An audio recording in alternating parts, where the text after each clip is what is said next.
commentating with Mark Coleman, cut1mma.com, 8 o'clock. I'll sit in. Or can I put Coleman Speaks, cut1mma.com, 8 o'clock? Yeah, I don't care. Yeah, that's fine. Just the way, dude, people are going to be going to ape shit. Yeah, no, that's I can cool. put, what should I ask Mark Coleman? You know what, dude? Should I put that down? Ask what you want Mark Coleman, and do it in front of the whole crowd. No matter whatever wins, no matter how ridiculous it is, go through with it. I'm going to put it online because, dude, all the trolls will fucking eat that alive. Yeah. They'll eat it alive. Definitely do that. Yes. It's like what, the antidote speaks tomorrow night? Absolutely. The antidote? Yeah. So you guys get one question. Yeah. All those ne'er-do-wells, I'm sure. Yo, those kids living in mom and dad's basement. We'll come up with something clever, I'm sure. All right. We are with the man behind Cutthroat MMA. He's a true pioneer in the sport of mixed martial arts here in the Midwest. Mike Davis. Mike, thank you very much for your time. We have a big event coming up, Brawl at Bourbon Street tomorrow night. Wednesday, start streaming at 8 o'clock Central Time on cut1mma.com. 8-ish. 8-ish. There we go. Give us your take about the main event. We have Bill Johnson, J.L. George, also Leo Husark battles Tony Kimbrough. Should be an exciting night of action. We got to retake that one. Kimbrough's off the card. No?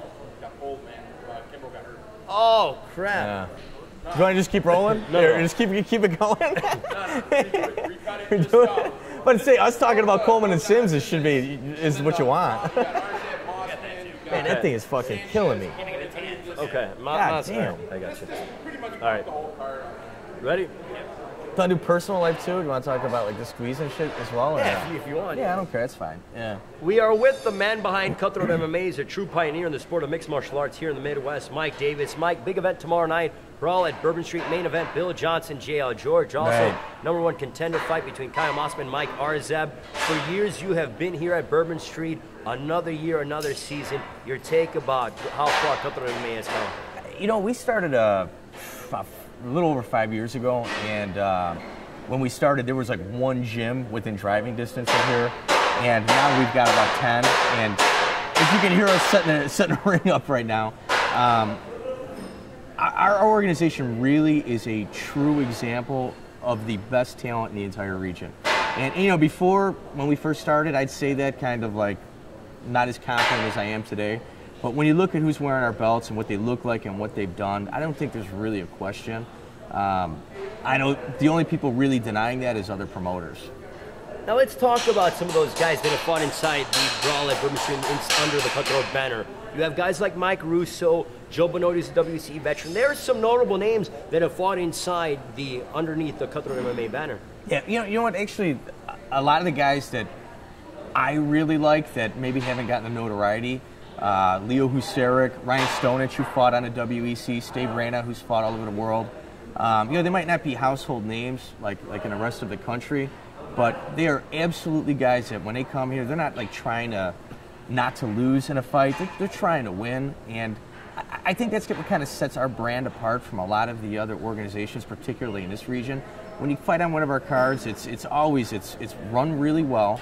Everything is like it's succinct. It's supposed to go the way it's supposed to go, but our fighters generally fight to win.